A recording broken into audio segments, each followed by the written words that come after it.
Šodien izstāstīšu latviešu tautas pasaku Sērdienīte un mātesmeita. Viņos laikos vienai sērdienītei bija jākalpo pie niknas saimnieces. Nabadzīta, kaut arī nezinu, kā gribējusi, nekad nevarējusi saimniece izdabāt pa prātam. Reiz saimniece likusi sērdienītei uz akas malu dzīvu vērpt. Tas, ko es šobrīd daru. Redzēt? Bet vērpjot, pavadiens neviļus notrūcis un vārpstiņa iekritusi akā. Nekā darīt.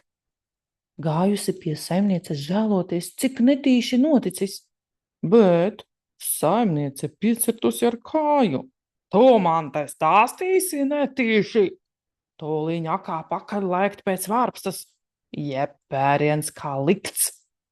Sērdienīte raudādama aiztecējusi uz aku un lēkusi arī.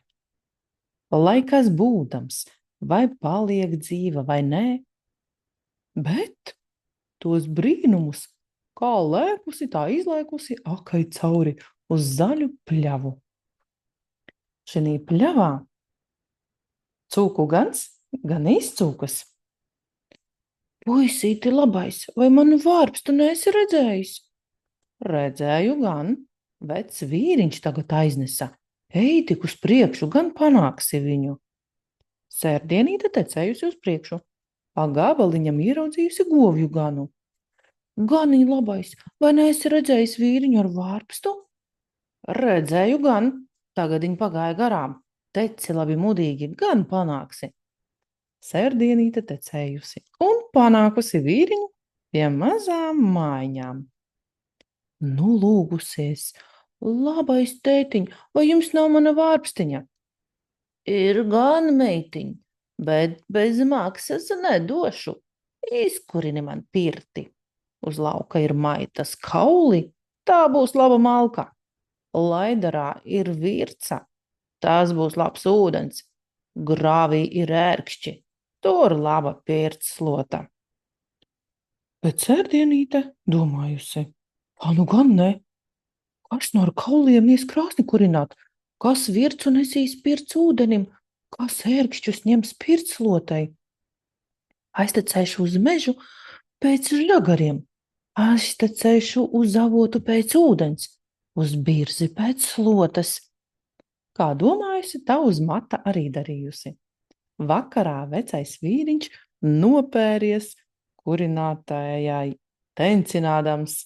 Nu, sērdienīte atkal ieminējusies par vārpstu, bet vīriņš atteicis.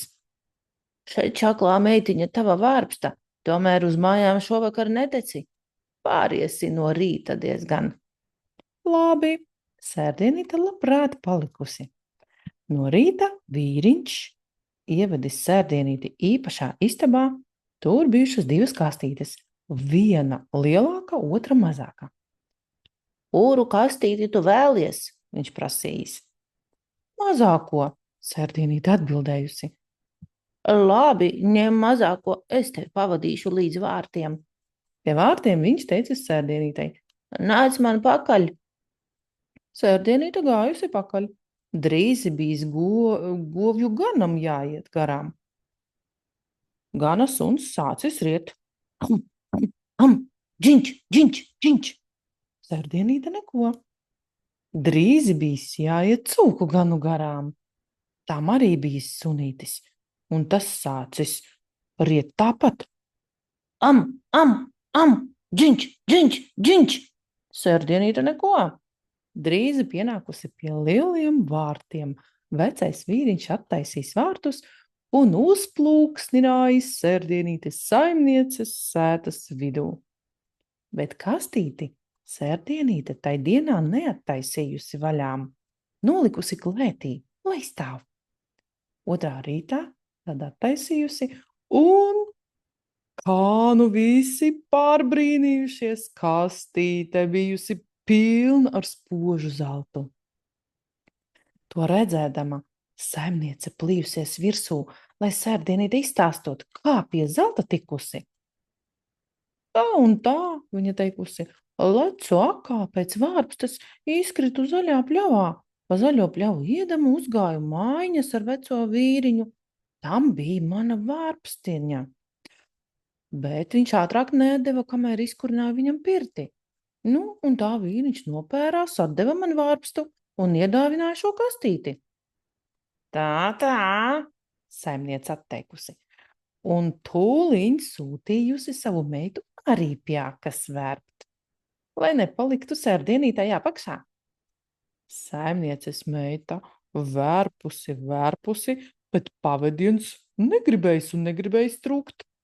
Beidzot, tīšu pārāvusi pavadienu un iesviedusi vārpstu okā. Saimniece tūliņ izskrējusi. Lec tik nu pakaļ! Lēkusi arī un izlēkusi zaļajā pļavā, kur cūku gans ganījis. Vai neredzēji manu vārpstu? Redzēju gan, bet vīriņš tagad aiznesa eitiku uz priekšu. Pa gabalam ieraudzījusi govju ganu. Vai neredzēji manu vārpstu? Redzēju gan, bet vīriņš tagad aiznesa eitiku uz priekšu. Saimnieces meita gājusi un panākusi vīriņu pie mazām mājiņām. Vai neesot pacēlis viņas vārpstu? Esmu gan, bet par velti neatdošu. Izkurini man pirti. Uz lauka ir maitas kauli, tā laba malka. Laidarā virca, tas labs ūdens. Grāvī ērkšķi, tā laba pirtslota. Un tā tūlīt saimnieces meita pagrābi tos pašus kaulus, iegrūž pirts krāsnī un vairāk nemaz neprasa, lai ir kā būdams. Tāpat ņem arī vircu, lai kāds dumbrs, kad tik slapš. Un ar ērkšķiem arī labāk, ja nē, lai kāda slota, kad tik slotas izskatā. Vīriņš aizgājis pērties, bet ko viņš atradis? Spiesli nemaz nečūkstējuši, tik nenosalis uz lāvas. Vircā nemaz nomazgāties, vēl melnāks palicis. Ar pirtslotu nemaz pērties, viss caur gandrīz sabakstījies. Pēc pirts saimnieces meita ieminējusies par vārpstu. Vīriņš atdevis vārpstu, ne vārda nesacīdams. Bet šī vēl gaidījusi zelta lietas, tādēļ nočūrojusies šā un tā un negājusi tai vakarā mājā. No rīta vīriņš ievadis īpašā istabā un prasījis, kuru kastīti gribot, vai mazāko vai lielāko. Lielāko, saimnieces meita atteikusi, domādama par sērdienīti vairāk zelta pārnest. Vīriņš atdevis lielāko un vadījis uz mājām. Pie vārtiem tas teicis, ej pa priekšu, tu pati ceļu zini, es iešu pakaļ. Šī gājusi pa priekšu, drīzi bijis jāiet govju ganam garām. Gana suns sācis riet. Klap. Saimnieces meita nesapratusi neko. Drīzi bijis jāiet cūku ganu garām. Tas suns atkal sāk riet. Klap. Beidzot nonākusi pie lieliem vārtiem, vīriņš atvēris tos un uzplūkstinājis saimnieces meitu sētas vidū. Saimniece tūliņ aizskrējusi pie meitas, lai nesot kasti klētī, lai rādot, cik pārnesusi. Ienesušas klētī un smiedamās taisījušas vaļā. Bet tavas briesmas! Zelta vietā no kastes uguns izšāvusies. Visa klēts nodegusi, bet sērtienītes kastīte nedegusi ne par ko. Lūk, čaklums un darba tikums vienmēr atmaksājas, arī labā attieksme pret veciem ļaudīm, vai ne?